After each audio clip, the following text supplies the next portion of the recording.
Yeah, so you hit that. That's recording. Yeah, we're on now. Yeah. Delightful. What a way to start. Lou crawling out from under a table at crotch level. Well, needs must. He's right arm's down, so I'm helping him out. That's what mates do. Yeah, it's pretty much, let's be honest, I deserve it for my commitment because I am fresh, and I mean fresh, out of surgery. You've been home like 2 hours, maybe? Yep. Ooh, clingy. Right, there we go. Yes, literally, we are coming up on 11 hours since I was taken up to get knocked out with anaesthetic. Not too bad. Not too bad shabby. At all.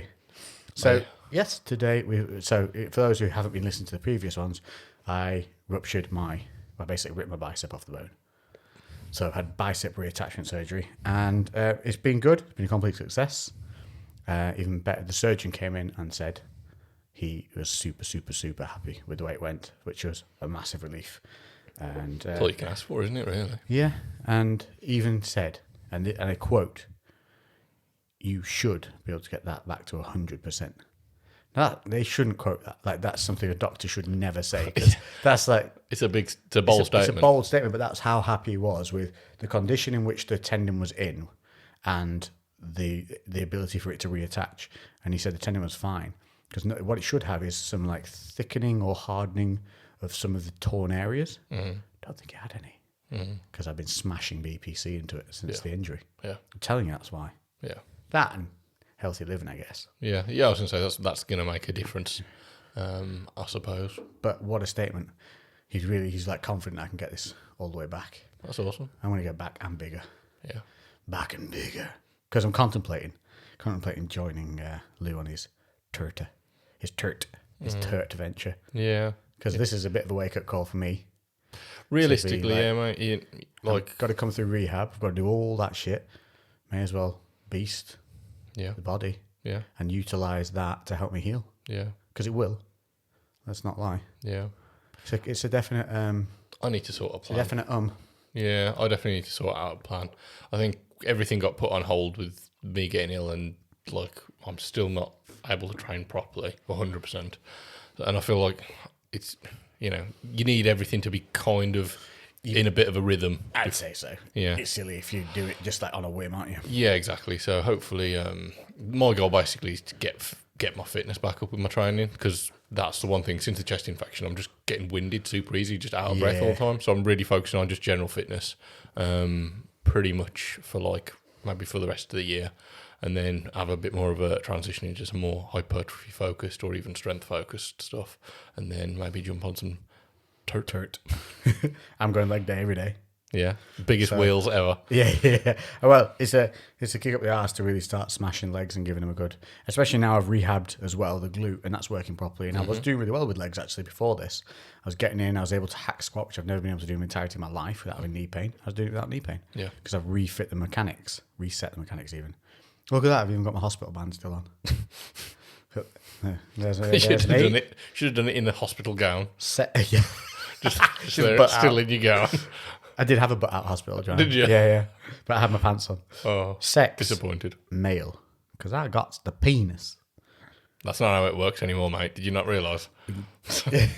Nowadays. The hospital says otherwise. Yeah. They were like, do you got the peens? Yeah. I said, I got the peens and the beans. And they went, peens or the male. So it was the Robert Jones and Agnes Hunt Orthopedic Hospital. So Robert Jones and Agnes Hunt, thank you very fucking much, because that place is astounding. Really?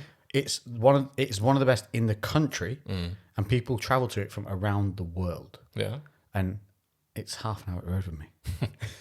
What? Because when you go in there, all the nurses are like, "So where are you from?" Because they obviously get all the exotic places and weird things. People coming from back end of nowhere. There were tons of people from London there today and stuff. Yeah. And Shrewsbury? And they're like, also, you're local. Lex, you don't look like you're from Shrewsbury. No, it's true. That is true. Yeah. I should have said Azkaban. Yeah. So they were like, when I said Shrewsbury, they were like, oh, you're local. So it's like not a common thing. And it turns out, so as you see on my band, it says DJ Ford. Well, that's Dr. J. Ford. Oh, right. I thought he was a DJ. And he's on the side. Yeah. DJ's on the DJ side. Ford. Kids parties only. DJ Ford on the mic. Slices and dices those tunes. So he is one of the world's best at this kind of surgery style thingamajiggy bob that they do. Attaching shit that's Not just this operation. He's like one of the world's best in way more in-depth stuff like reattaching nerves and stuff. And so he was overseeing my operation with his protege, Dr. Singh, who's the guy who saw me from the fracture clinic all the way through and came in to check on me afterwards and everything. And Dr. Singh's done thousands under Dr. Ford's watchful eye, who's done hundreds of thousands of just this operation. Yeah. So he came in and was just like banging. Yeah. He nailed the fuck out of that. Yeah. Like he was well happy. Nice. And then he also, I've told you this already, but he also did come out with this statement, which I'm taking as a win. He was like, when we cut in, and also, well, I'll come back to the scar in a minute. When they said they went in, he said, normally what I find is when we go in, because I asked him how was the tendon, he was like, yeah, it was fully gone. Like he said, it was up your arm. Even though my bicep was moving as it was, he said that was probably just some of the connective tissue holding the bicep down, and because there's such muscle mass there, that tissue is enough to keep it like almost laminated to the position, and the short head was still working because actually the long head had come away, which is why it looked flat on that side, and but it was still being dragged down by the short head. The long head was, because of that lamination effect. Yeah. So he said, yeah, it balled right up. And he said, and when we went in, he said, normally what you find is, he said, you weren't like this. When you go in, there's skin, then you've got your fat layer, and then the muscle. And he was like, he said, there's no muscle, there's no fat on your arms, like on your biceps. Like, yeah, shredded here, shredded here. And he went, no, you don't understand. Normal humans, no matter how fit, have a layer of skin, then fat, then bicep. He goes, you go skin, muscle. He said, literally, he says, I've never seen it before. There was just nothing there. Yeah. Nothing. He said, skin, muscle. I was like, oh, yeah, jacked. Yeah. But you've got sick arm genetics, haven't you? So that's my genetic good point. Yeah. But yeah, he said, but he was like, literally done. My arms are stage ready at all year times, round, literally. For the bicep bit anyway. Yeah. Because you can see the split in it, I guess. All year that's round. what we said before. Like, it's quite rare that, because obviously bicep, there are two heads of it, but most people, it just looks like one bulb.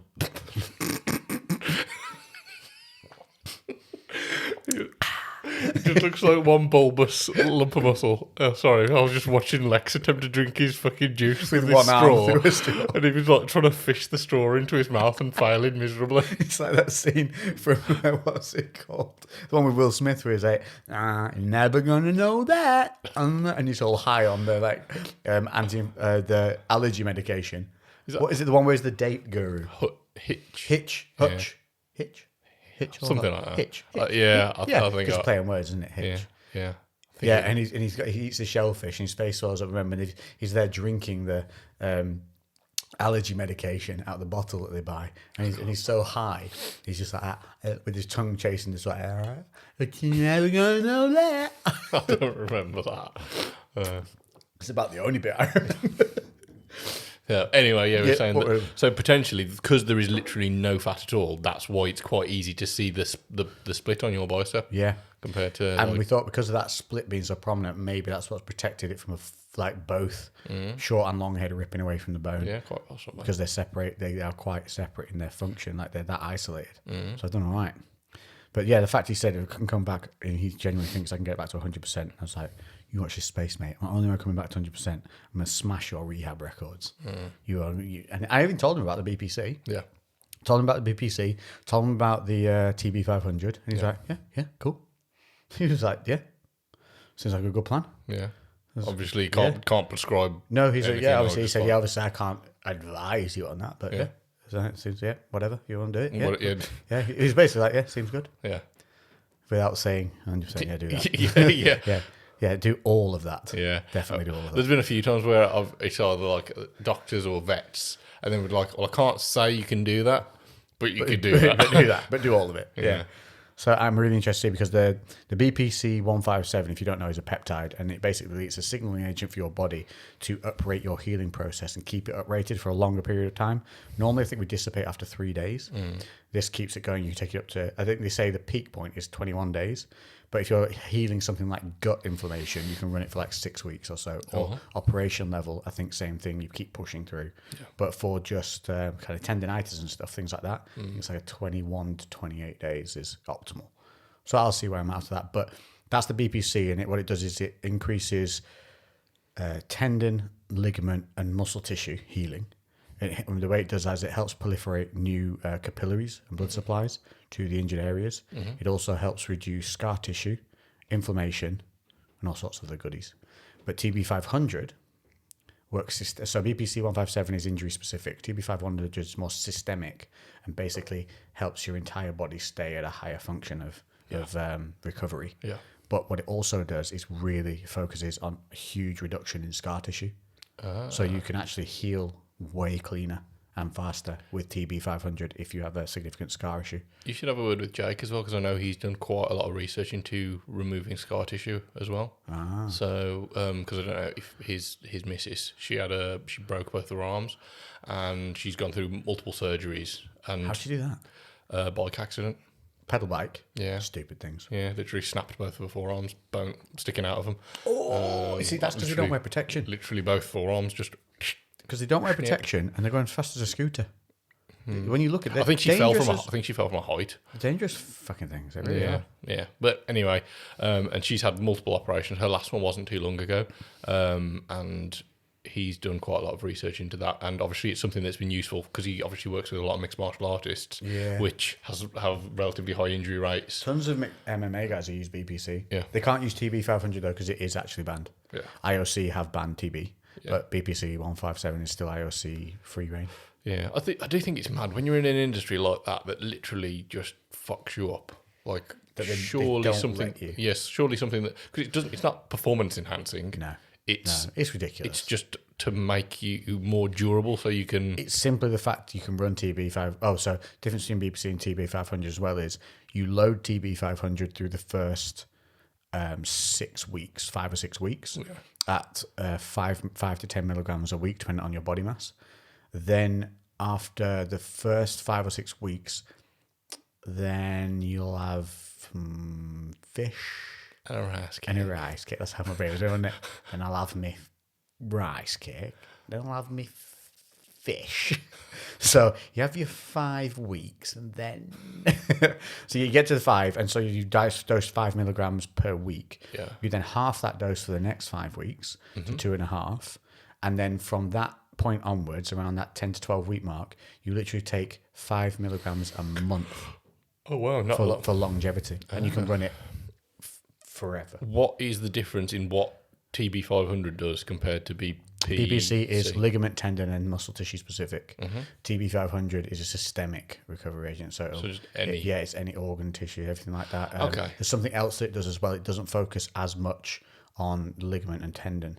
Okay. So I suppose, in a sense, it is performance enhancing. You're supposed to run them side by side for the healing process. And the TB500 is for longevity afterwards. Yeah. So it's to maintain a healthy tissue system effectively afterwards. But something else, I'd have to just have a quick look at it. TB500, you'll find the differences, and it's a little less towards the muscular healing side. TB, it's more towards anti-scar tissue, inflammation, and something else. It's not something I've looked into at all. I've been quite fortunate not to have any kind of severe injuries that require that. I know. I've still got time though, don't worry. You'll crack one in there. Yeah, I'll get one soon enough. But it is crazy. Like, and obviously seeing was it Joe Aesthetics? Yes. Joe Aesthetics. What is it? Yeah, Joe Aesthetics. He healed insanely quickly. Yes. Who else? Eddie Hall as well. Yeah, he's back already, isn't he? Yeah, he healed very, very quickly as well. I don't know whether he's been open about what he didn't really show any recovery so far though, either, so I don't know how well he's healed. No. Like, I don't know where he's at right now. Is he still in a brace? I think he's moving around normally. I think he's like training and stuff, yeah. I'm sure he is. Because they do... So basically what it is, if you can't see on YouTube, I am in a sling with a cast which extends from kind of 3/4 of the way up my forearm, all the way around the elbow and up the back of my arm. the cast does about hands-free, which is great. And that is to basically protect the soft tissue, though, where they've cut me, because I got a man scar. It's got a man scar. It runs, if you put your finger, let's say, a third of the way down your forearm, run it up to your elbow joint, and then curve it around the side of your arm up to halfway up your bicep. That's the scar I've got. That's pretty cool. It's pretty massive. I was cut into your tat, hasn't it? Cut into my tattoo. Do you know what else he is a legend for? What? As he came out, he went, I tried to run around the lines of your tattoo as best as I could. That's cool. To not go through solid pieces as best as he could. Oh, amazing. What a dude. What a dude. That's going to make it even more interesting, I suppose. I know, and I'm not covering that up either. What I'm going to do is get a tattoo quote starting at the base of the scar and reading downwards. Yeah, that'd be so cool. it goes up into the tattoo. Yeah, that's sick. Yeah. It gives it purpose. I might get that quote from the Bond film that I liked. Yeah. Yeah, that'd be a good one. Yeah. Because it's not a quote from a Bond film, it's a quote from a famous book that he reads in the Bond film. Yeah. Yeah. You can't drink. Yeah, so today, obviously, because I'm literally just out of surgery, I've come home, I'm still on anaesthetic, my arm is still numb. My right arm. That's why he's so chipper. Still numb, yeah. Literally, it's a ghost arm. I can't even lift it. It doesn't work. Yeah. They've numbed the nerves completely. Yeah. So not just anaesthetic for they hit the nerve. What did she say? It's called a block. What they do, and she said that she basically hit the nerve stems of the arm. So it not only can't feel it, it doesn't work. Yeah. And literally, that is all that's working at the moment. I've only just got flexion back in my wrist. Yeah. My hand was totally like droopy and dead when I came out. I couldn't do anything. I could move my one index finger like a centimetre like that for ages. And I was looking at it going, move your middle finger. I was doing the Kill Bill. Kill Bill, yeah. I was trying it. I was Move trying to your Kill Bill big it. toe. Dude, it was hard. So it's slowly wearing off, going upwards. And they said it will. And this is a technique they've used. So I didn't have morphine, nothing like that. They put this block in whilst I was under for the operation. They put the block in so that when I come out, my arm's totally numb, so I don't need crazy medication, so I can get out in a day. Because if they put me on morphine and everything, I'm staying in longer, way longer, because they have to because of the half-life of morphine. They can't release you. Yeah. Whereas this way, I'm literally had major surgery where they've opened me up with what is essentially probably an 8 to 10 inch hole. And same out the same day. That's mad. It's Crazy. crazy. Same with my mum. Her hysterectomy. She had like an epidural, essentially. She had painkillers into her spine. Yeah. So it's right into the nervous system. Yeah. She had the hysterectomy, which is, slice and dice, good 7-inch slice down your stomach, hollow you out, stitch you back up. And because she had the injection in the spine rather than going through morphine and medication, she was out in 3 days. Shit. Whereas otherwise she'd been there a week. It's crazy how that works, isn't it? Sedation. It's a very scary prospect, isn't it? How you can just turn off pain. Well, what was scary is that you can turn off your arm. Yeah, yeah. One injection. Yeah. And I was like, I'm awake and alive, but I can't move or feel that arm. Yeah. What if they just went arm, leg? Yeah. And you're like just a starfish, and then they could just dice you. Yeah. And you couldn't do shit about it. Yeah. And you'd scream and die. Yeah. That's obviously a good psycho movie. Yeah. Traumatic. Yeah. I know somebody who woke up during surgery. Oh, you see, that's what freaked me out. That was the only thing I was thinking about that surgery. I wasn't thinking about dying from the anaesthetic. What I was thinking of the whole time was, what if I'm actually awake? And then I'm like, wow, how common is that? Boom, enter Lewis. Yeah. I know somebody. Yeah. You shouldn't know. Neither of us should know anybody that's happened to. Yeah. Started crying. And then they realised and put it back under. What happened? As in afterwards? Yeah. Nothing. Nothing? No. It was just one of them things. There's got to be a lawsuit there, sure. I don't know whether you can. I don't know whether there's just disclaimers so you can't. Sure, yeah, but it's still negligence, isn't there? I don't know how it works because obviously anaesthetics are so like. What was the operation? I can't remember what it was. Because that's important. Yeah. Where did they cut? I can't remember. Imagine if it was armpit. Oh, that makes me feel weird. I don't remember what the op was. But because if it's like what about a toe? Slicing a toe open. I don't think she could. I don't think she could feel it, but I think it was just that she'd become conscious in the middle of a surgery, which was. Oh, she could feel it. I don't think she could feel it. Oh, No. she's crying then. I think because she'd just woken up in the middle of surgery, knowing she's not meant to be. I was like, I am not meant to be conscious. I don't think she was like with it. I think she obviously. Does she remember it? Yeah, She remembers waking up. yeah. Not it's fuzzy, but yeah. That's so bad. There's people that have gone through full surgeries and they haven't known they're awake. Yeah, I've heard that. There's like they're conscious. There's a movie made about it, isn't there? Yeah, I'm pretty sure there is. I'm pretty sure there is. Because I remember the trailer with the eyes just being like, I'm awake. Oh my God, I'm awake. Imagine like before anaesthetics when they were just fucking cutting you up wide awake. Have some whiskey, wouldn't it? Drink lots of this. And and they always argue with each other, knock me out, knock me out. Yeah. And then you had to hit him and you take him a few times. Yeah. I always thought about that. Imagine if your mate was going, oh, you're going to have to knock me out, you have to knock me out. How confident are you could one shot knock out someone to the point where they're gone for 20 minutes so you can operate on them? I wouldn't be. I'd be like, you're about to get beat up. So by the end of the beat up, you're going to want the surgery. Yeah, you're going to need more surgeries. Yeah, honestly. Yeah, just like some wartime surgeries when literally you're getting stitched back up with mud and whatever's going on and you're fully conscious. Just like... Bite down on this piece of leather. Yeah. God. Jesus, we're pussies, aren't we? I know. Look at us with our, do I have to count to 10? Oh, it's so scary. 1, 2... Yeah, it is weird, man. There was, ironically, like yesterday or the day before, I started reading a book that I'd read quite a while ago, and there was a story about like a surgery that goes wrong in there, and then I was just like, I should talk about this. I was like, I'm not going to tell Lex. I'm not going to tell Lex until after the surgery. Yeah, after's cool.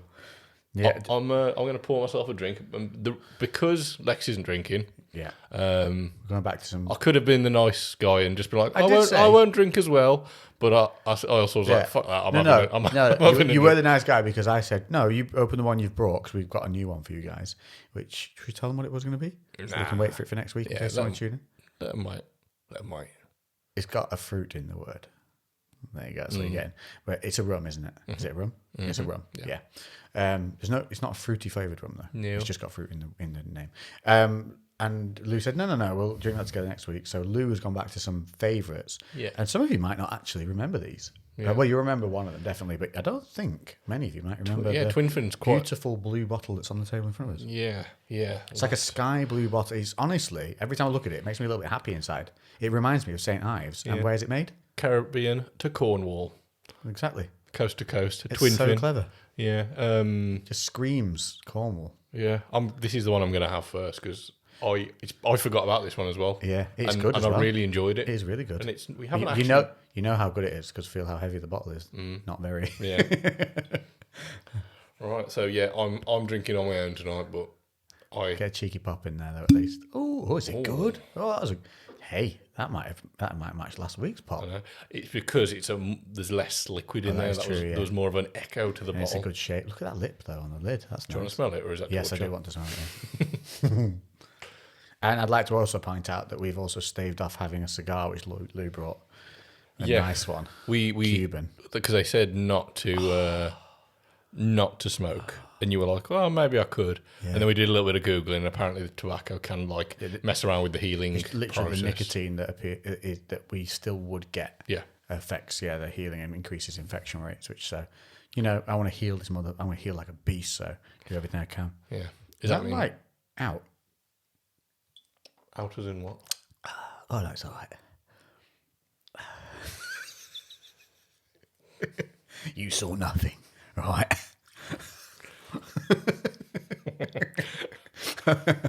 You did not look away long enough. You didn't hear enough. Oh, it's tasty though. It is. Is that vanilla one? Yeah, it is. Quite vanilla, isn't it? Yeah, very vanilla-y. It's super light as well. Look at that. That's like piss. I remember. I was going to say lovely and pale. Yeah, fucking piss. That's piss, that is. Yeah. That's a well-hydrated piss. It is, yeah.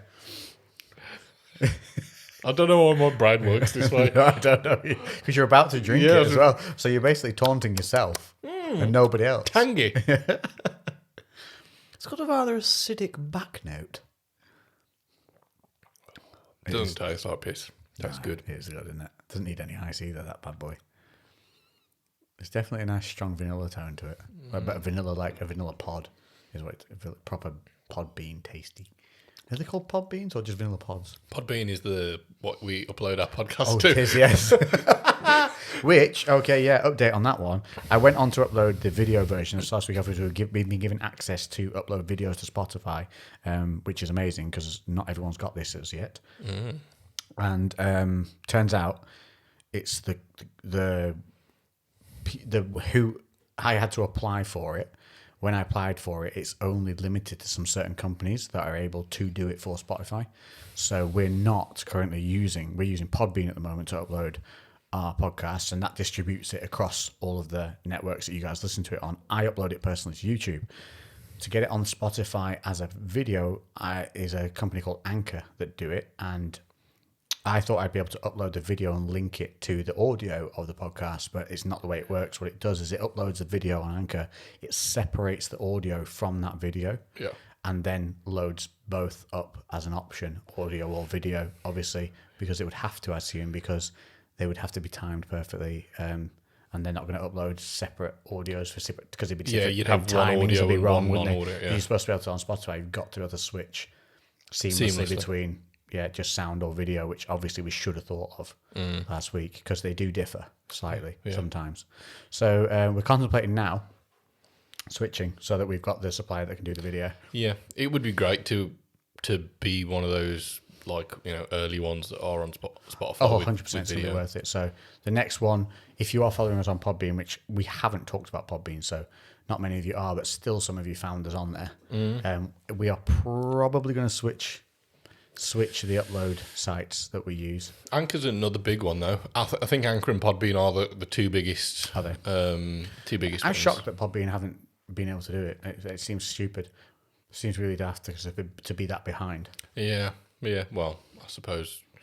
I think the thing is, though, obviously there are so many podcasts that are purely podcasts. There's no video at all, and that's probably 95% of them, if not more. But we're so sexually appealing.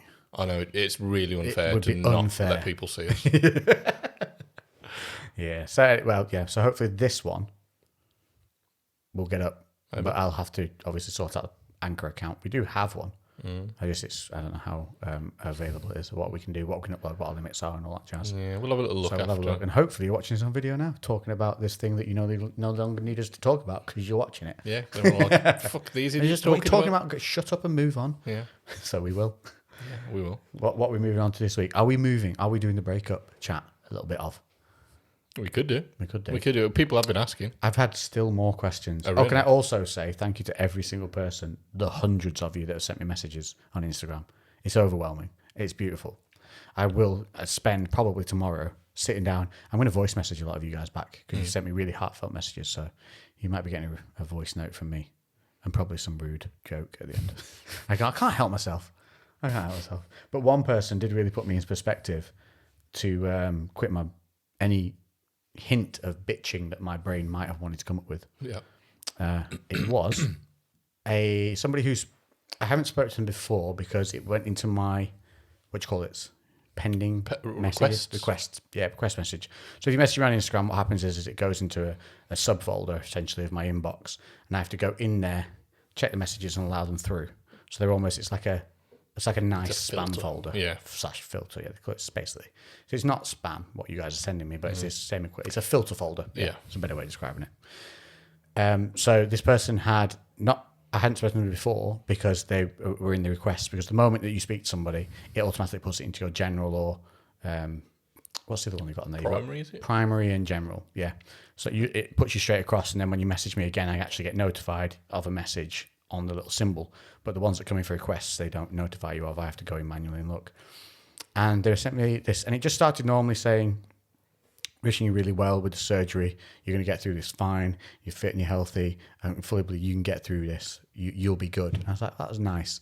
Then, next paragraph, I myself have surgery in about 6 weeks. I know what you're going through because I myself have surgery in 6 weeks to have my leg amputated. Fuck. And I'm ready to get back once that's done. Yeah. And my brain just went, oh, you can shut up. Mm-hmm. We can shut up. Yeah. Because this dude, motherfucking giving you some speech about you're going to be okay. Yeah. And he's having his leg taken off. What a guy. Wow. Yeah. Yeah, wow. Now, so I haven't replied to you. I would have replied to you by now if you do listen to the podcast. You're the reason I thought I'm going to send some voice notes. Because that's just astounding. Yeah. And it just goes to show the things that people are going through that they don't tell other, or don't get the chance to let other people know of because they don't work in this style of what we do, and being on socials and being able to have that reach. And there's some amazing stories. Yeah. I think a voice note's always, to be honest, a lot of the time voice notes are quicker. And I think people value a voice note a lot more. Oh, 100%. Because that's how pretty much I reply to, because I'm getting a lot more messages from the podcast. That's cool. And I pretty much do it all on voice note, just because it's convenient for me. Do you not find it glitches like a bitch? This is the only reason I don't do it more, is because I'll go to record and it'll just like fail or flick off or do something. It cuts off after a minute. You can only leave a minute at a time. So I have to like stop and carry on you start going. off like, hey buddy, so yeah, and then by the time you get to like 40 seconds out, so hey, See you later, bye. Yeah, you start slowing, almost sounding like an auctioneer. Yeah. No, I just let it run and then I'll just start a new one. A few times it's cut me off, but yeah, I don't know. I think it's one of the things that we actually kind of going a bit off topic, but with when we work with our coaching clients at the gym, when somebody asks a question, you can drop them a text message as a response or an email, however they've got back to you. Or then the next kind of step up is leaving a voice note. And then the step up after that would be leaving them a little video. Yeah. They all take thereabouts the exact same amount, like the same amount of time to actually produce. Sometimes a video or voice note is actually quicker than typing it all out manually. But the perceived value in that escalates massively. Like, well, you don't a message doesn't feel that real because somebody could be having a message while they're having a conversation with two other people, and you know what I mean. It's like, whereas a voice note, that's the only thing they're doing, and then a video, you can literally see them making eye contact, or it feels like making eye contact with you, and it's like something that with zero effort can like make somebody feel like they're much more valued and important, and like have focus. So yeah, it's definitely something that's worth doing. Have you seen what's the Cameo, the app? Yes. Have you seen that? I've not seen it. No. I know about you it. You should get on Cameo. I think that'd be freaking hilarious. Yeah, there's loads of people on there. There's loads of people. Like one of the guys from the gym, he got Matt Hardy from Hardy Boys, WWE, and he did like a 3-minute video for like his two friends who are twins, and like awesome. He's there like fully in character, and he like sings a song like a demented happy birthday, and like I'll try and find the video. It's fucking brilliant, and like it was 50 quid or something like that. Yeah. Then like, and obviously some of them they range massively, yes, depending on who it is and what they're doing. But like a lot of UFC fighters are on there. It's mad, and they can just have like these happy birthdays from, or it just can be random. It doesn't have to be a happy birthday. That's cool. Yeah, I thought that'd be like a. I think I look at it, and I think it, but then I just doubt myself. Like, who's gonna want you to someone happy birthday? Somebody would. I guess.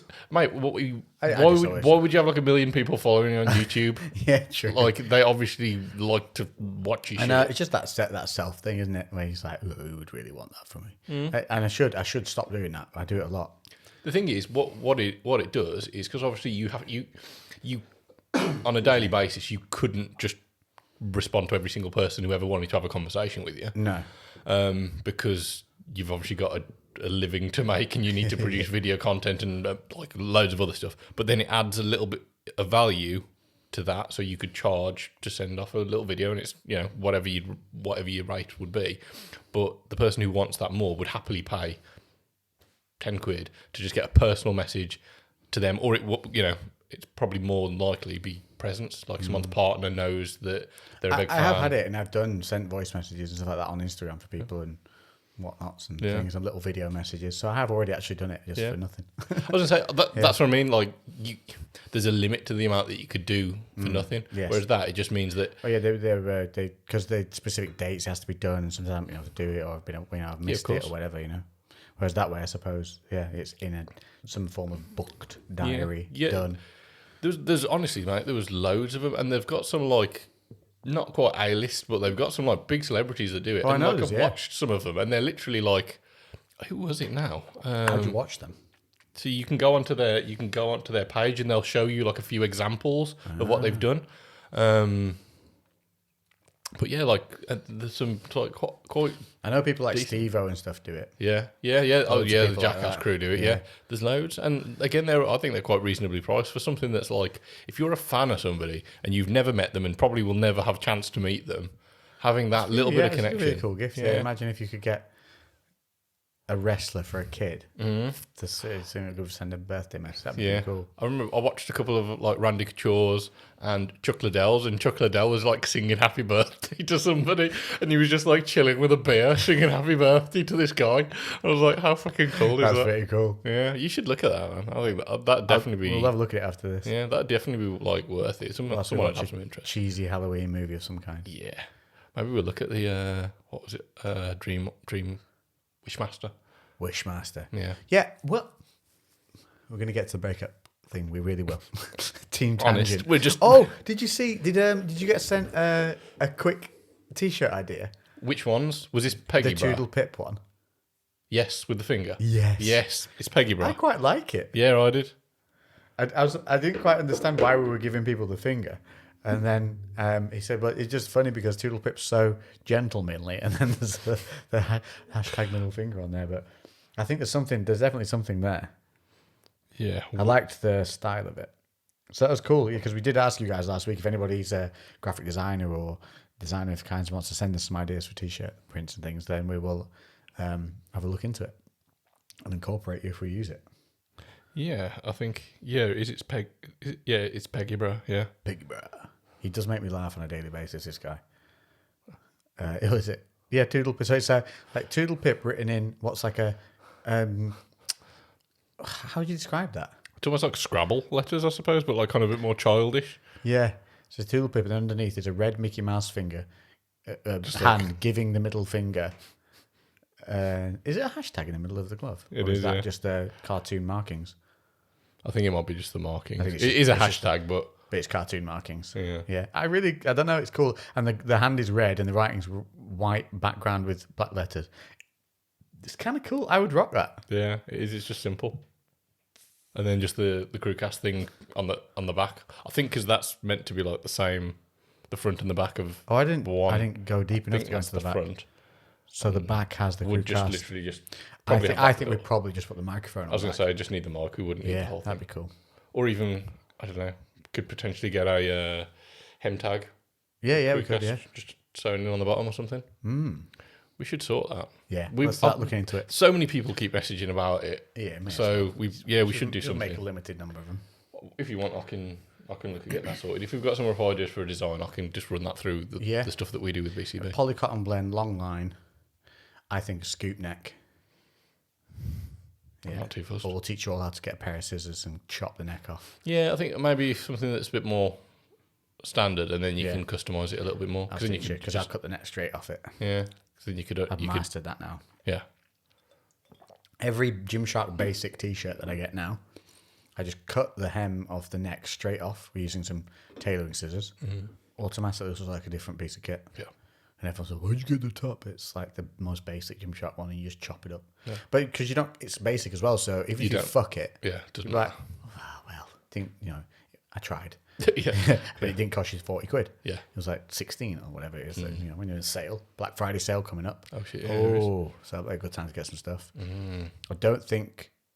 I don't think they've given a date as to when the Black Friday's starting yet, though, because there doesn't seem to be a set date for Black Fridays. No, everyone's just stuff like that's already in Black Friday. But My Protein is like now, straight away. Yeah. If you go on My Protein, Lex Fitness, at current moment, 65. Well, it's 50% off with my code, but it's kind of wrapped in and incorporated onto any permanent thing on the site. Yeah. So if there's a discounted item on the site, where it's actually discounted on the site without a code, and then you put my code in, it doubles them up. Nice.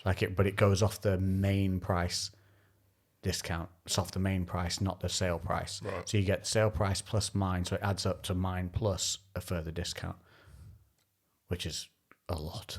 Basically, they pay you. But yeah, it's 50% off minimum at the moment anyway, not including anything else. But they're going to have spike moments. Like when it first started, it was 55%, and I told you all to get on it because it was going to drop the next day, and it dropped to 50%.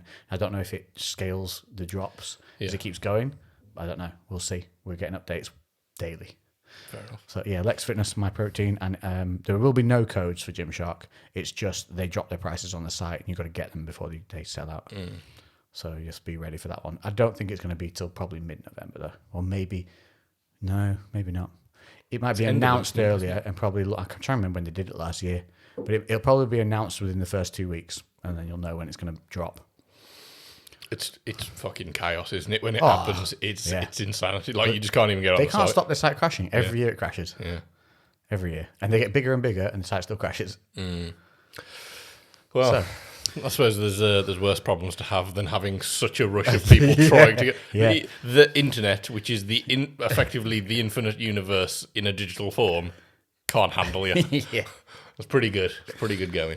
Well, let's just finish off my arm, then we're going to go on to breakups. So just in case people are wondering, like, Lex, what the fuck are you going to do with your arm? So my protocol is going to be in this cast for 2 weeks, and then go back on the 19th, get the cast taken off, stitches out.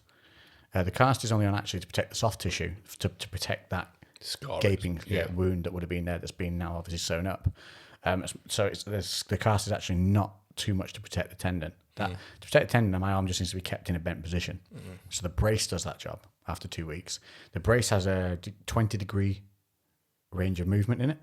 So obviously you're allowed to just maneuver it a little bit, which gets the joint moving, but doesn't overextend to stress the tendon. And then week to week, they increment it out as you begin your rehab to start being able to stretch that arm to its full length again. And they're saying 2 weeks in cast and probably 6 weeks in the brace, I think is what they said. So they're saying 8 weeks. I'm telling you now, I'm crushing that date. I'm making it 5 to 6 weeks, and I'm having it full extension. 8 weeks I'm training the arm. But 1 RM bicep curl. we're just straight in, 30 kilo. No hips, nothing. Full heavy negatives.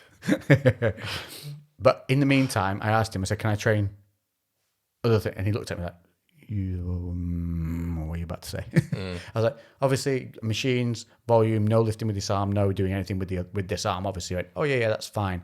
Just beyond static-based machines, nothing that requires you to balance a bar or anything like that. He said, just stay away from it. It's not worth your risk. Even though you could, it's just not worth it. If it drops, it stumbles, you tumble, you're going to have the nature of wanting to grab. To do something so with just that arm. anything that's not that fine. You want to go on the machines, stack load stuff, absolutely fine. Work the other arm individually. And I said, I'll just do volume stuff. He said, perfect. So that's what I'll be doing. See how I feel when I wake up tomorrow, how much pain it's in. Might let the body rest tomorrow because obviously it's undergone some major trauma. Give it that time to build in. You might even feel like a little bit flu-like tomorrow because it's going to be I feel right now I'm in and out of going a little bit woozy and feeling a bit like I might want to throw up to being perfectly fine. So when we were eating downstairs before, happy. As we were setting this up, I went like car sick. Like, ooh. But you were shifting around and stuff. You were moving and picking, well, not picking stuff up with the arm, but you were like activating a lot of things, moving and being involved. So a bit weird. See how I am tomorrow, but I'm going to build up the pain medication in my system tomorrow. Get it in a run, get it going, get it in there, so that then obviously it just takes the edge off. What have you got? What med? Cocodamol, the good stuff. 30 milligrams. Don't know if that's good or bad. No. I know it's more than the 5 or 3 milligram ones you get from Boots. Right. So we're talking proper stuff. And you're supposed to load them into your system pretty much. So once you get them in, you just keep them in every 6 hours, and that's supposed to be the best way of doing it. You don't kind of take it because you're hurting, wait till you hurt again, and then take it. Because it takes a while to kick in. Because you don't know how this operation's done. They've drilled holes in my forearm bones. And then they cross-stitch the tendon. They pull the tendon down. So they've sliced my arm open, dug around inside the arm to find where the tendon's buggered off to, up the top, pulled that all the way back down on my shredded non-fat arm.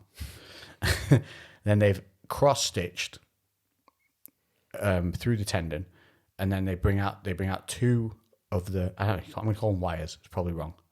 Right. So they bring the 2 wires out. They drill 2 holes into the bone. They feed the wires through the bone, and then they tie those to what they call a button at the back, and that sits obviously pulling against the bone. Like an anchor, yeah. And like an anchor point, yeah. But so I've got 2 holes in the bone, all that stitching gone through it, and obviously the tendon should now begin to bind back to the bone.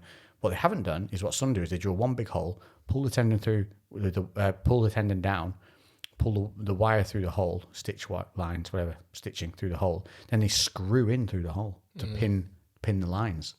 So they don't do that. They use this button at the back, which is going to, in theory, I think will cause less pain because I've got something stuck in my bone that's foreign. Yeah.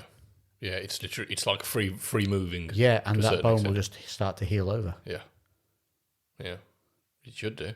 As opposed to healing around a screw. Yeah. Which causes pain. So we'll see. It'll be interesting to see how much pain I'm in tomorrow. You're going to, I think you're probably feeling at your best now because you've still got all the good shit. And then you probably have a couple of weeks of being rough. Doesn't mean that you won't be able to do anything. That's why I want to get that cacodamol in and build it, keep it in there. So I can function. Yeah, you'll definitely be able to do some kind of light work, and I definitely would keep air on the side of caution just for the first couple of weeks because you just got to, obviously, already, but stuff. Like, training is a form of fatigue, and that's true. Your body doesn't know the difference between having high stress at work, a heavy gym session, a surgery, a cold. It's all just stress for your body to recover from. So hammering training too hard would definitely have a detrimental effect to your. I think just go slow, process. Get like a nice deep burn, high volume. Take it at a nice pace. You could get in and out in 20 minutes. Like you wouldn't have to do a lot. Well, I want to avoid that because I don't want to get sweaty because of the cast. True. So I'm gonna have to go slow. Yeah. Just get that, that deep burn where you hold, it's like, and you put it down, nice and easy rest. Yeah. And just pace it. I think that's what I'll do. You don't need to do anything 4 days crazy. a week, I'll try. Get that done. Yeah. I just really would stress, like, you'd want to leave while you're still all right. Do you know what I mean? You're not going to want to push past that too much. Maybe after, like, the first week or two. I think first week, just be real careful. Just go in and get the blood flowing. Just go through some of those movements. You'll get a massive benefit from just that. Yeah. Just feeling like you've done something, like you've not just been... Mentally, it'll be huge. Yeah, exactly. Because I think that's going to be the biggest drawback is, like, if you do have 2-3 weeks of no training, because I had that when I had my chest infection. I had a couple of weeks where I just was coughing my guts up, so I couldn't even get up the stairs without being out of breath. And then I was really not wanting to go back to training because I was like, fuck, it's been too long. And I was like, I almost don't want to see how shit I am. Yeah. So I was like, I'd rather just leave it now. I was like, I don't need to train ever again. It's all right. I own a gym, but that's fine.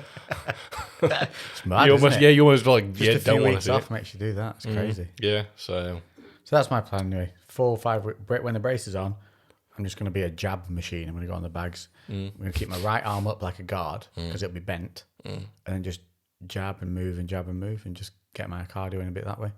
Maybe I might do the Stairmaster like you said after you said you didn't mind yours. Yeah. Get a bit of that in. Yeah, like it was weird. Like it got my heart rate up very quickly and gets you, especially fuck me. I was trying to talk to one of our coaches. I was on the Stairmaster. I was trying to talk to him about something with one of our clients. And I was just like, and then I was like, the guy from Malcolm in the Middle. Yeah, I was, and then I was like, they came in. I was fucked. For like literally, I was talking for a minute, and it absolutely wiped me out. Yeah. But I came off the Stairmaster, and within 10 minutes, like I felt fresh again. Like there was no jelly legs or anything, which I kind of get from any kind of. If I'm jumping on the bike I'll have jelly legs for ages, half an hour to an hour. I'll be like, ugh. Yeah, like not where I'm going to fall over, but no, but you feel like I don't want to get back on it. Yeah. Whereas Stairmaster, I was like, I feel fine. I could just do that again. Mad. Very strange. I don't know. It's very drive orientated, isn't it? I don't know if it's like it's very kind of glute and quad focused because of obviously the position that you're going through, and whether that just means that you kind of. It's just less intense as well, isn't it? Because you're not running up the stairs. No, you're in a solid plod mode. Yeah, but by saying it's less intense, it really doesn't do it justice because it still really does fuck you up, which is the hard. It's like way harder than it should be. You're lifting your own body weight over and over and over, but switching the side, which does it. So it's less intense in terms of your lungs burning out faster, but it's as intense by the end, probably for the load you've shifted. Yeah, because like a box step up is an exercise. You do that. You can do that loaded. So effectively, you're doing body weight box step ups for time. For 10, especially if you skip a hundreds step. or thousands of reps. Yeah, Skip a step each time. That's the goal. Let it go onto the bottom, skip a step, drive up. But you got to make sure as well that you drive up off the leg that you're putting down onto the incline step. Don't drive up by pushing off the leg behind you. Yeah, because then you lose that benefit. And I have had to go within 5 minutes, dude. Because my glutes were inactive. Quads and glutes, crazy burn. Yeah, I've only been doing like 100 calories at a time on it, and then I'll stop for a bit, and then It's like 10 minutes. Well, depending on what speed, I'm doing it in around 8 to 8.5. Wow, for when you're not used to it. Yeah, definitely. But yeah, so we'll give that a bash. Right, should we tackle the subject then? All right, we're doing it. We're tackling it. Breakups. But we're not tackling it in a melancholy way. We're going to tackle it in the fact of, here's what you fucking do to move on. So you're broken up. It's happened. What do we do? Here's what we don't do. We don't sit and listen to music which makes us feel sad about the fucking breakup. Rule number fucking 1.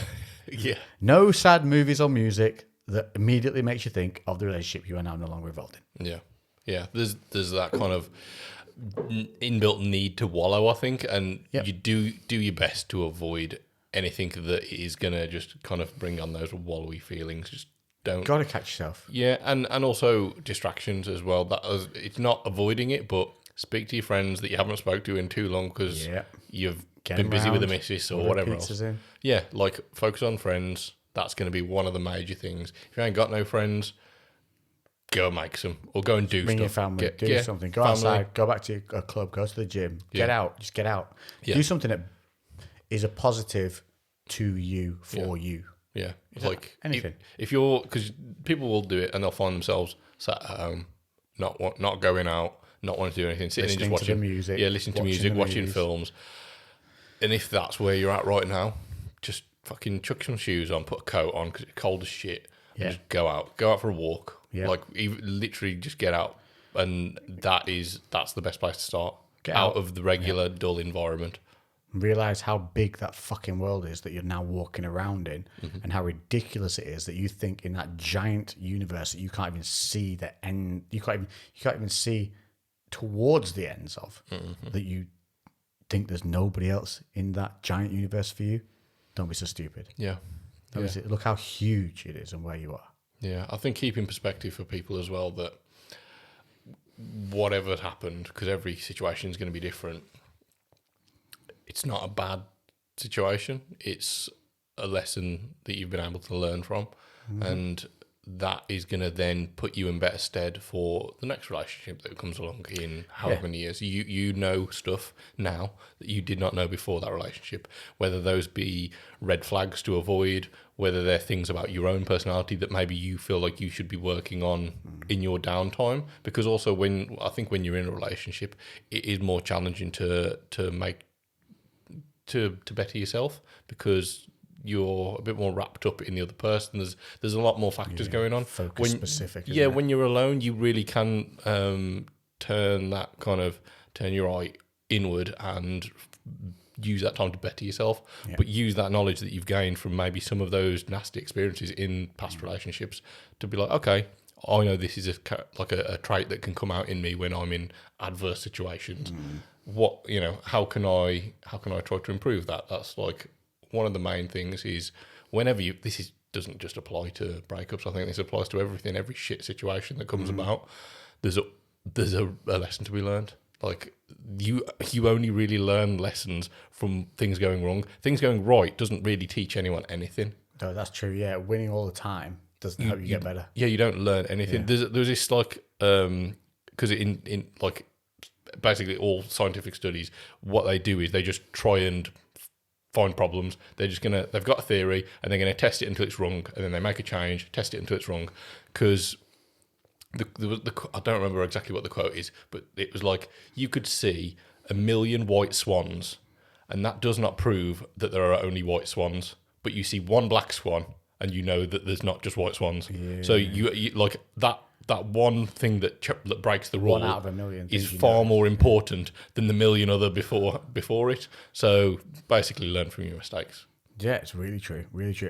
And here's another thing as well, is to believe, even if you don't think you're at fault, in some way you've been at fault, whether it be against yourself or against the other person. You maybe let them get away with too many things, that let them push the boundaries. You didn't pull up red flags. You didn't pay attention to the red flags.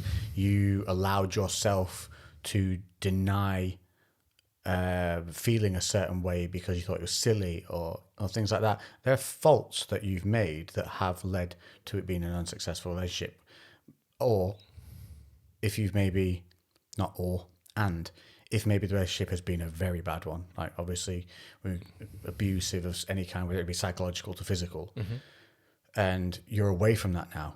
If anybody, and I think most people suffer that in some form in a relationship, don't they? And it's to notice that trait in somebody else when you see them as well. You will never not see that now. Yeah. And that's a huge, huge benefit, because you'll see it a mile away and you'll be like, nope. Yep. No, Checking out of this one straight away. See you later. And do that. Do not give that person a chance. If you see those red flags for something like that, out straight away. You are more important.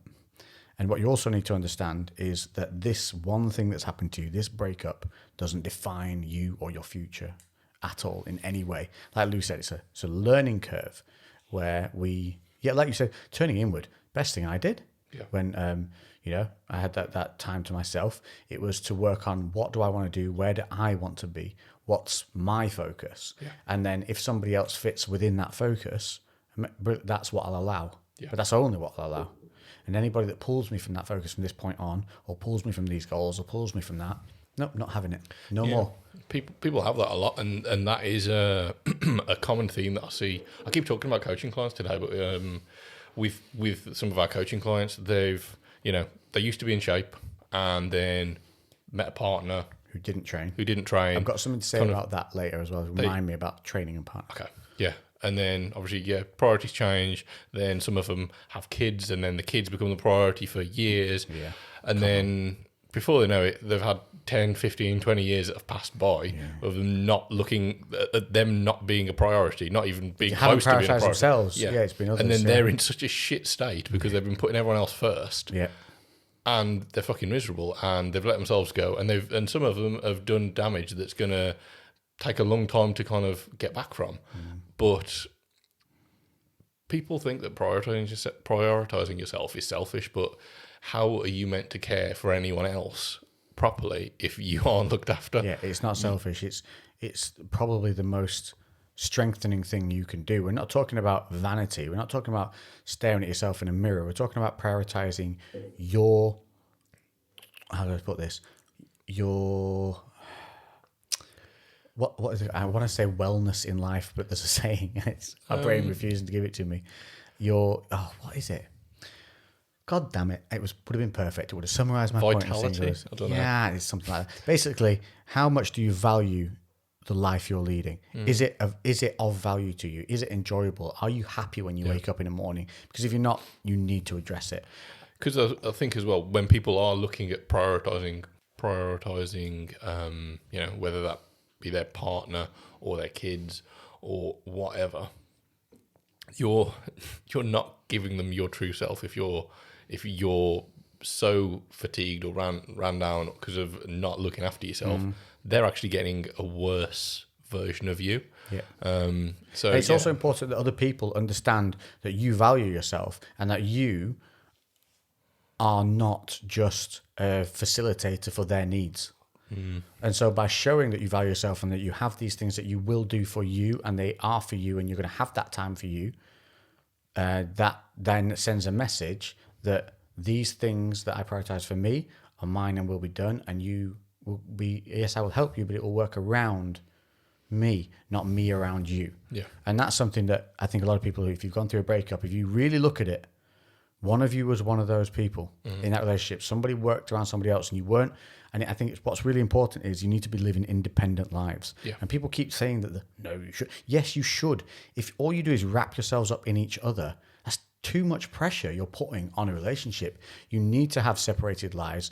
It's why it's better when two people work at separate jobs, go out all day and come back and then only see each other in the evenings, they tend to last longer than the people that spend 24/7 in each other's pockets. Yeah, I see that quite often. The people that COVID. have... Look how many people broke up because they'd stay together all day. Yeah, they're like, oh shit, you're like this. Yeah. Yeah, people didn't realise what it was like living with that person for an extended period of time, and like your relationship only kind of worked because you didn't see each other very much. Yeah. Which, that's, it is an extreme situation, but it definitely shed some light on it. And yeah, it's because that potentially could have been a concern for me and Emma, because most of mine and Emma's relationship, I was working away. I saw her on weekends most of the time because I was fucking traveling around the country at work. Fortunately, we actually got on even better when we were together, because for me and her, we really valued the fact that it was probably the only time where we would be able to see each other practically any time throughout the day. During COVID, you mean? Yeah, during lockdowns. Yeah, that was okay, but that's definitely you knew you were going back though. Yeah. To that. It's like independent. You're annoying me a little bit, but I'll put up with it for now. I can't fucking wait till I'm back at work. But is it because you have your own drives and your own goals from the separateness of those points in your life? Yeah. And that's what helps you prioritize you and maintain that, which then gives that better version of you to the other person, because you're then prioritizing your life, and for you, if you're prioritizing your own life, to then bring someone else in, that's a value. You're not just letting them in, you're allowing them in. And that's a choice. So you're making a positive choice towards having those people there with you, rather than them just being there all the time. Yeah. I think that's a big deal. But I think in terms of getting over the breakup, have a look at that. Was there any of that going on? And in terms of what's coming around the corner, you don't rush it either. Oh God, no. That's probably the biggest Don't thing. go looking for somebody who we're talking about now who you can be with all, and then it's fine. No, these are just all things to be looking for as things develop in future relationships. But for right now, there is no rush to go and find somebody else. In fact, stop. Make yourself take time to be with just you. I think we all probably know somebody who has gone from a relationship straight into... Is that you? Mate. Yeah, straight into another relationship. All the time. That's all I did, yeah. And, and that, I think that's it. People aren't comfortable being on their own. It wasn't even that. It wasn't that I was uncomfortable with my own. It was just the fact that I would go out because I'm social as a human in my own nature. And it wasn't that I wasn't prioritizing myself. It was just that I'd be out and I'd meet someone nice. And I was just too easily led into being committed to someone. Yeah. It was just, I've grown up with my mum and 3 sisters. I think it's just in my nature to want to have a female presence in my life. Yeah. Subconsciously. Yeah. So I will adhere to people very quickly. And it was a mental battle to make me hold back, long enough to realize what it is I want, who I am, where I want to go. Yeah. And it was so empowering because it was the first time I really ever did that. Yeah. And I sat there and went, God damn, you're an idiot. Why? What? All those times where you made stupid amounts of effort to make something work that really should have just worked if it was going to work. Yeah. But you had to, from the get-go, make these fights happen to win these fights to make it work. Not fights between each other, but fights of situations, fights of circumstances, and just multiple things. Yeah, I think that's maybe something to make a note on if somebody's in a newer relationship right now. Slightly different situation, but if you're in a relationship and you've been in that relationship for 6, 12, 18, even 2 years, and you're constantly arguing, constantly having problems, if you think that relationship is going to get better and get easier in 5 years' time, in 10 years' time, no, it's not. Things get tougher. Gets worse. Things get tougher. Things you're not even at the fucking honeymoon period after the first couple of years. No. Like there is basically a bit of mechanism for argument. Yeah. In your life. Yeah, and I think it's probably easier said than done. But honestly, if you're in a position where you're really unhappy with somebody and it's a couple of years, and this is consistent, cut your losses. Yeah, just do it. Yeah, because it won't get easier over the next few years. It will just get more challenging, and then you're investing more time, 5 years, 10 years. What point do you? It's easily done. Yeah, and you get wrapped up then in that spiral of the mechanics of that relationship. You come time when you're gonna have an argument because something's building, and the ridiculousness of things like saying someone's good looking who's on the TV, and that makes somebody so moody with you. Are you fucking kidding me? It's a TV star. Yeah. Really, I can't see other people. I can't see anyone else as being good looking. If somebody else says to me now, as a good looking fella, I'll look at him and go, I can see that, yeah. Or I don't see that. Yeah, what is it? yeah. It doesn't bother me. And here's another thing, people. If somebody's going to go out and do something, you can't stop them. Yeah. Don't try. You shouldn't have to try. Nope. If someone's going to go and do something, it is not your job to fight to stop them doing it. The person shouldn't want to do it if they're right. And that is a huge, huge thing. So if that has been of any problem and you're broken up, you're free and you did the right thing. Yep.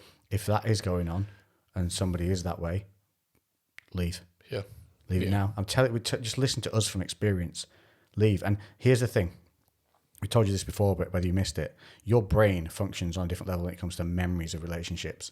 It will actively dissipate negative memories faster than positive memories, which is why over the few months when you break up, the relationship will start to seem rosier and rosier and rosier in your memories.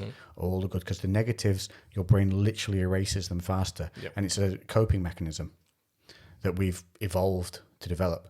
So do not trust your memories. If you broke up, here's another thing. You broke up because you got to a point in life where you decided, after seeing, feeling, and thinking about everything that's been going on, that you did not want to be with that person. Yeah. Or they did not want to be with you if you're on the breakup end of it. And either way, that is a decision made with finality. Now, don't get me wrong. People can go away, separate for a few years and come back round. But that's usually because they've changed as people. Yeah. Or they had a bad mindset previously and they've realised they were wrong in some way. Yeah. That's not that common, but it does happen. No, a friend of mine who just came around, it's happened to, but he was, and it's nice because he had kids as well. Yeah. And he's reconnected because he'd broken up for a couple of years, But then it's come back round, and he admitted, we're working now, actively working to stay happy. Whereas before it was just because there's kids involved and stuff like that, it got a bit lazy, I guess. Yeah. But now, they've come back, realised they were actually had some very good points to the relationship and have come back together and are working. Yeah. And being mindful. But yeah, this is the thing with the breakup is a lot of the times you will end up looking at a false relationship compared to what you've actually lost. Yeah, just rose-tinted glasses looking back on it. And you'll sit there, and this is when you start to wallow. This is when you start to stop doing things for yourself because you're like, I've lost all of this. And what else do I have? And that can seem like you've lost a lot when you're maybe sat in an apartment on your own and nobody's sat there with you or coming round. Yeah. It can seem, but you have to catch yourself and say, no, there's a reason this happened, whether it was for me or for them. It happened, and it is a final act. Yeah. It's done. So what the fuck are you going to do? You sitting, wallowing, moaning, moping, crying is not going to fix anything. You're proliferating the pain. You're making it worse for no good reason. And think of all the opportunities that you are missing whilst you're sat wallowing and moping and crying and shittily listening to crappy music and watching shitty films in your house. Yeah. Seeing no one, doing nothing. How many things have you missed? How many people have you missed? How many opportunities have slipped by because of that? I think as well, it's there's such pressure to be in a relationship, whereas realistically, like, I'm fairly confident to say that humans as a species aren't meant to be monogamous. I don't think we're not meant to be in a relationship. The way we, to be blunt, ejaculate is devolved from stopping other ejaculate, winning, assuming that the thing that you're banging into is banging into other stuff. Yeah. Like, so we have kamikaze sperm. Yeah. You know that? Yeah. Yeah. And that's literally because we're designed to spread the seed. Yeah. Yeah, the fact that we can do it multiple times Yes. a day, multiple times in a short period of time. Yep. We're not designed, and obviously our brain chemistry still hasn't really evolved that much from when that was the norm. Yeah. So It's a huge social pressure. Yeah, we're battling in terms of like what our internal, brain chemistry wants us to do, our body wants us to do, and then the social pressure and this like social structure that's been created, which is completely artificial. Not saying I guess it was originally derived from power gain. Yeah. We're going off topic though. We're tangenting. It is a tangent, but basically it's complicated, and there's also nothing wrong at all with just not being in a relationship, and like, why do you have to? Like, why are you going to have to look to have a relationship to settle down with somebody? That is a construct put on you by society. Yeah. If you want to be fucking single for the rest of your life and then just have a shag now and then, or do whatever you want to do, maybe not. Yeah. That is also completely fine as well. There is literally no pressure to find somebody to settle down with, to maybe have 2.5 kids. Like, why? And there's also the fact now that you have so much more freedom in your time schedule. Anything you want to do, you can go fucking do it. Anything you've been putting off, anything that you've been putting on backlog, all those things, you have no excuses to not get the fuck on with them now. Whether it be writing that book, painting that picture, getting back to the gym, doing some training that you wanted to try that's different, joining a club, fucking jumping out of a plane, whatever the fuck it is. With a backpack on. There is literally nobody to tell you no right now. Yeah. The world just opened up to you. Yeah. Go take advantage. Or you can sit in that fucking room listening to your shitty music, watching shitty movies and feeling sorry for yourself. Tell me which you'd rather fucking do. Because I'm telling you now, it'll take you a few days of getting out and doing some cool shit to change your goddamn mentality. That's it. That's all it'll take. Yeah, if you can force yourself for a week. Yep. 1 week, and honestly, that could, and I mean literally force yourself. You gotta, you might have to literally drag your ass out of bed. Yep. And go and stand outside and go out for walks. And the first couple, you might be like not feeling the benefit, but if you force yourself to do some cool shit and some stuff that gets you out there just for a week, that's enough to start to get that ball rolling. And let me tell you now, the other person isn't sitting at home wallowing and moaning about you. No. They're not. I tell you now, they're not. If you're the one that's being dumped, they are out. Yeah. And don't you fucking care that they're out. Let that motherfucker go. Who cares? They're not part of you anymore. They're not part of what you are. It is no consequence what they are doing at this moment, at this time, right now. Stop thinking about it. Yeah. What relevance is it? What are you benefiting from thinking all the sordid things that they might be doing now that they're probably not? They're probably just doing something boring, like eating soup. Yeah. Stop it. Start focusing on you. What are you going to fucking do? I'd definitely say a move to put in fairly swiftly would be delete them from your social media. Yep. Block them so you don't don't stalk. Don't stalk them. Basically, you wanna start to detach, and the best way to do that, especially initially, is just to not see them, and whether that be on social media or in person, listen to them, watch videos of them, whatever the fuck you want to do. Just erase. Don't have to be rude about it if they try and approach you. Just like, listen, I need some time on my own just to deal with this. Yeah. And just I'll let you know when I'm okay again, and you just let it ride. Yeah. And you don't. Yeah. You might get to that point where you passed it and you still could talk to them at a later date, but you don't have to. That's not, when you're broken up, you are not obligated to fucking talk to somebody. We just told you. You got your whole fucking world back. Yeah. You make the rules now. And honest to God, if you can force yourself out, go and get yourself doing things. It's huge. It's huge. You just got to break the mechanic. It's easy to wallow and watch shitty movies, listen to the music that makes you sad, and keep yourself in that sad mood because it takes no energy. It's just like any depression. Yeah. Anything we can get depressive, we can get down. I just had my arm sliced open. I've got an 8 to 10 inch scar. My right hand side upper body doesn't work anymore for the next 8 weeks. I'm right-handed. I've got to become a lefty for 8 weeks. Do you know how long it took me to type a message saying, I'm on my way home, buddy, to you? And then you didn't say buddy, you said busy. Buddy. Yeah, I'm on my way home, busy. Getting up to that busy line, about a minute. Yeah. Because I was in a car and I could not control anything. Yeah. Useless. Absolutely useless. I could sit right now and I've just come out of fucking surgery, motherfuckers.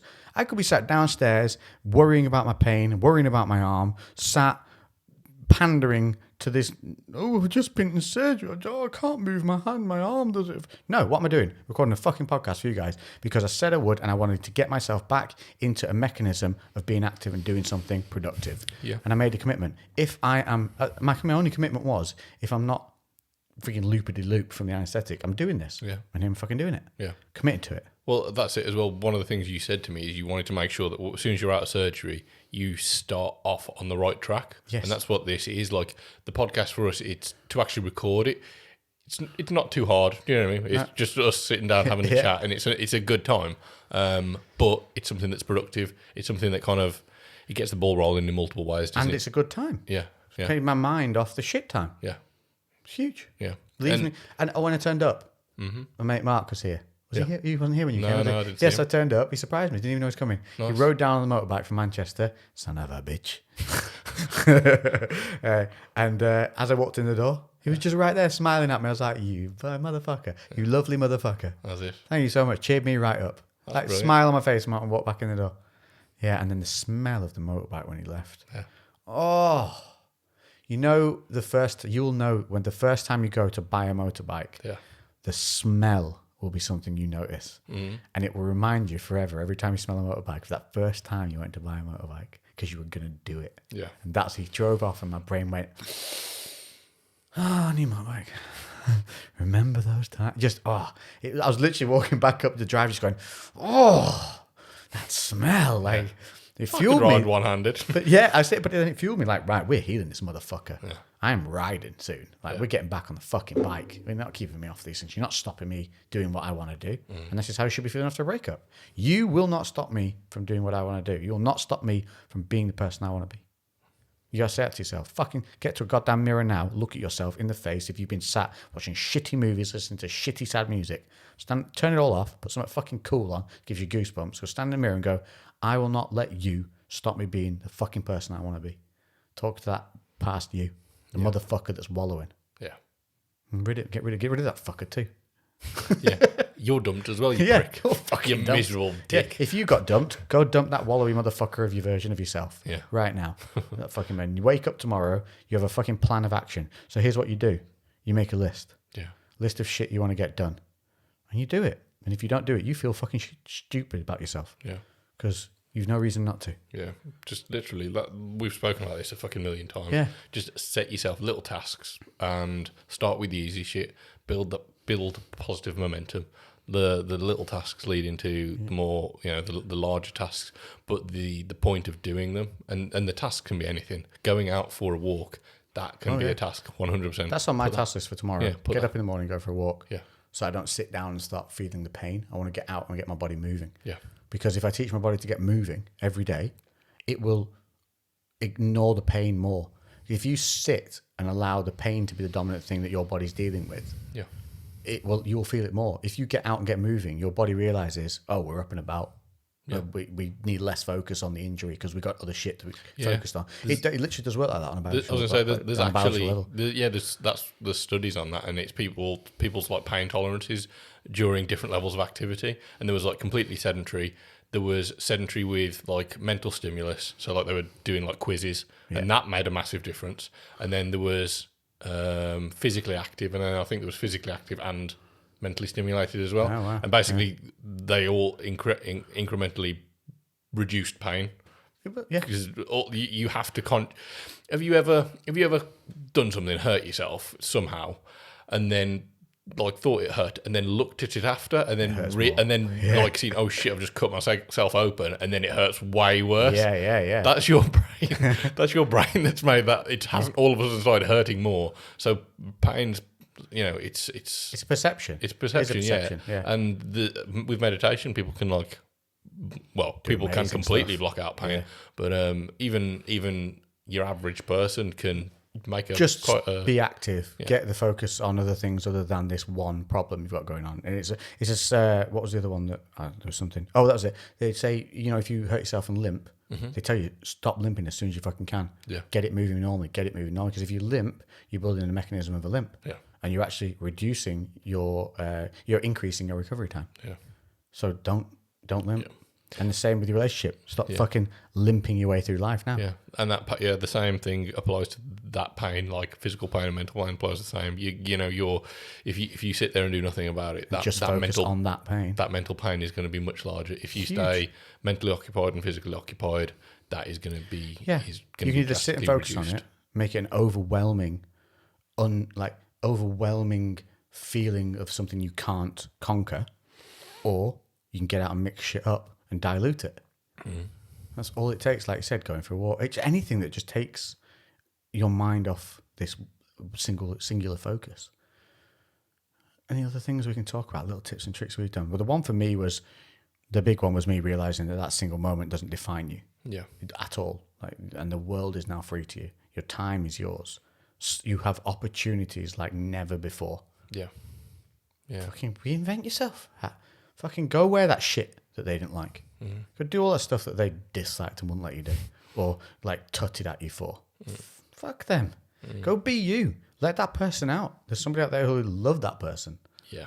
Yeah, I think that's it as well, knowing that you mentioned it earlier, that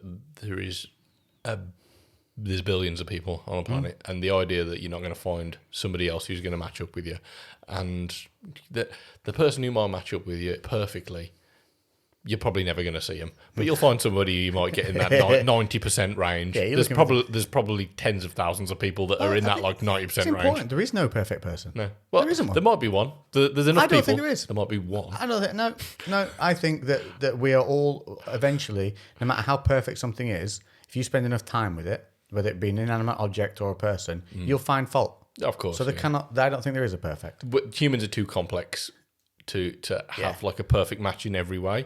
But I think often I can't even imagine a relationship where you're perfectly matched. Somehow that would be rubbish. I think you'd want to sabotage it. Yeah, you would. Let's get some excitement. Yeah, if you agreed with your partner all the time, how fucking dull would that relationship be? Well, think of that thing that Alan Watts said. If you could dream any dream, what would you dream? And he said you would start with a dream where you had wealth and money and power and no problems. And that would be okay for a while, but then you get a little bit, well, maybe we'll add in a bit of adventure. So maybe you'll go on and rescue people or be a superhero or have a flying carpet and all these things. But again, everything will just work out in those dreams and it'll get a little bit boring. So eventually you will opt for a surprise. And here you are. Yeah. Living the life you're now living. Yeah. So it's this thing of if you had perfection, eventually you would seek exactly where you are anyway. Yeah, that's it. We need problems. We need things to. That's what makes you feel alive. Yeah, that's literally it. If everything was perfect, fuck. I'd probably wager to say that people that have made it and have got all the resources that everyone could ever want, and they could get any woman that they'd ever want to look at, probably going to be some of the least happy people ever. Because look at Tom Cruise, mental. Mel Gibson, mental. A big part of life is the pursuit of stuff, and people get so wrapped up in the end goal. People think that, when I do this, that's going to make me happy.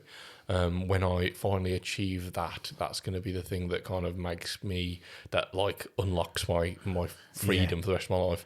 And they get there and they realise, oh shit, I feel exactly the same as I did before.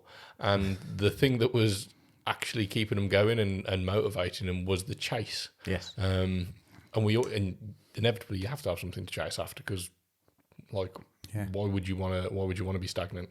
Yeah. And I think that's why it's important when you are in a relationship, you have those independent parts of your lives. So you've got that thing to be chasing that gives you, and then you've got this to come home back to a solid foundation of a relationship. It makes you appreciate the good shit even more when we've got those other things that are challenging.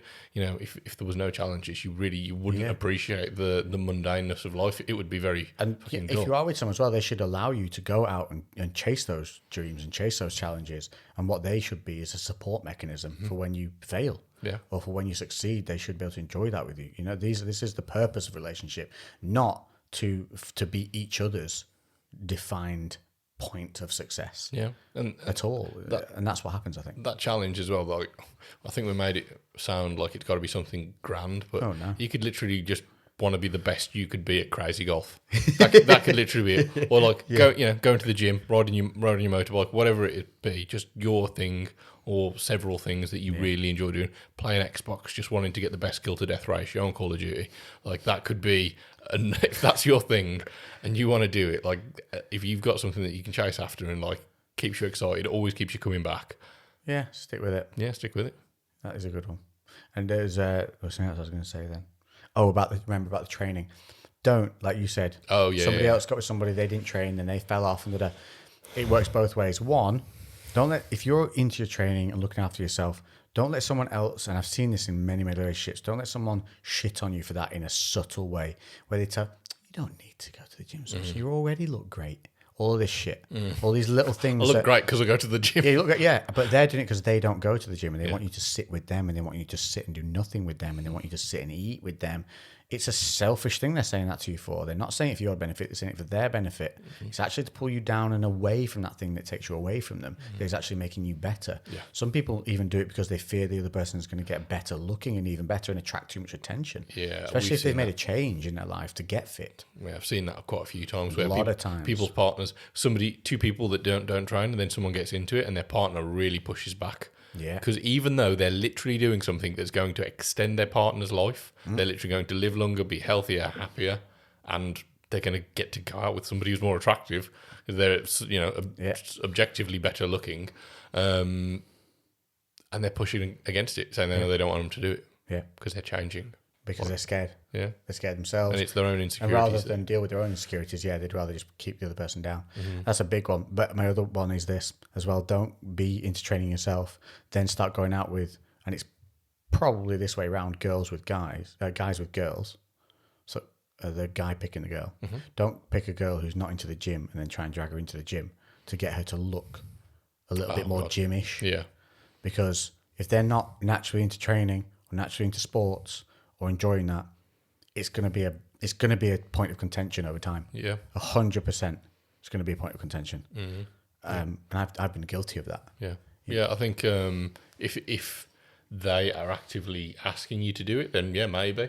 But I think if you're getting in there and just like, oh, come on, she's a 6 now, but I could get her to an 8. I can. You look at them as a great project.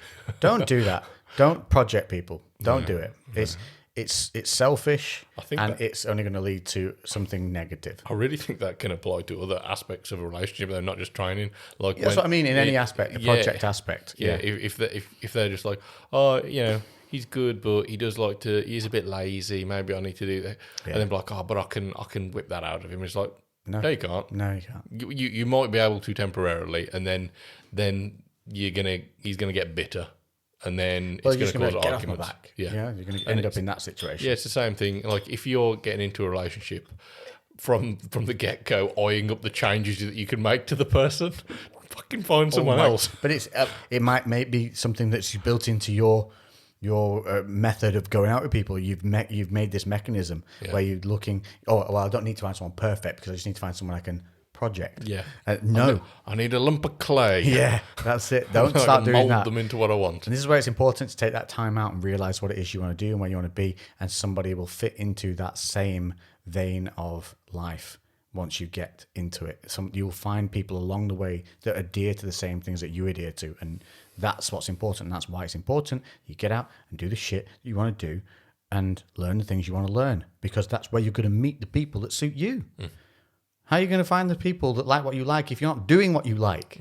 Yeah, it's madness. Think about that shit. Is a very good point. That's a very good point.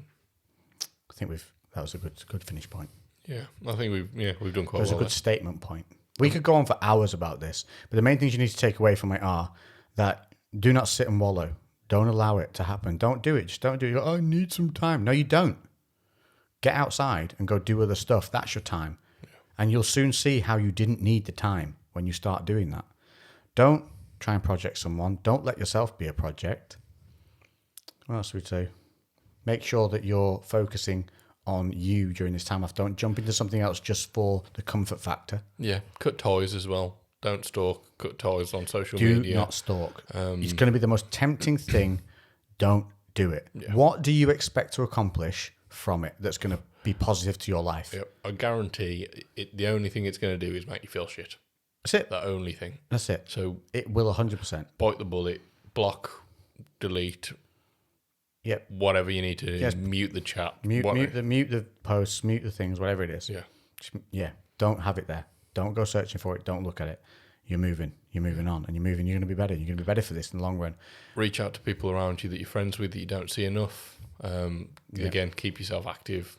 See friends, see family. And I think we haven't really said this, but talk to them about it. Like, I think it's okay to, like, not all the time, but don't become the wallowy mopey fucking that nobody wants to invite out either. No, but I think especially initially, if you've got somebody who's close and can support you, verbalise some of the things how you feel. It can be cathartic to verbalise something, and that's going to help speed up that process as long as those conversations are productive. That you've got that friend who can actually give you some feedback. Pick the good friend. Don't pick the one that just wants to shit on the other person. Yeah, that's not a good thing to do. Sitting and just bitching. I knew she was a slag. Yeah, fucking. You not notice her fucking eyes were a bit wonky as well. Fucking hell, mate. I was going to say something, but I didn't want to hurt your feelings. No, don't. She can't walk properly in heels anyway, can she? She walks like a flamingo. Yeah, you would think anyway, mate. I shagged her last night and she's rubbish. What? I thought that'd help you. Yeah, don't pick that guy. Pick somebody who's going to talk to you in a matter-of-fact basis about it and really, black and white it for you, and maybe help get you out. Maybe get the guy that's going to drag you out and go, come on, we're going to go and ride dragons. And you're like, okay, cool. Was that a euphemism? Right, heroin. We're off to do heroin. Yeah, come on, then. Come on. We'll get some opium. Do this for you. Get it in your veins. I've got a new life's purpose immediately. It's heroin. All heroin. So aside from the heroin, also don't look at things, in the past and with your rose-tinted glasses. So there you go. We've got it. Look after yourself. Do heroin. Don't do rose-tinted glasses. Fair point. Never do what we say. While we're giggling, we're lying. Yeah. Maybe that's another T-shirt. Do heroin. Look after number one. Do heroin. Christ. Fuck. Yeah. Well, we were all doing well with the seriousness up to that I know, point, we stayed serious for a good amount of time. We left you with a smile, hopefully, and not an addiction. Hang on, fuck. I don't think that was recording. Have we had the standard blackout? Oh, it's just not deciding to record. What's it saying? Let's leave it anyway. Who cares?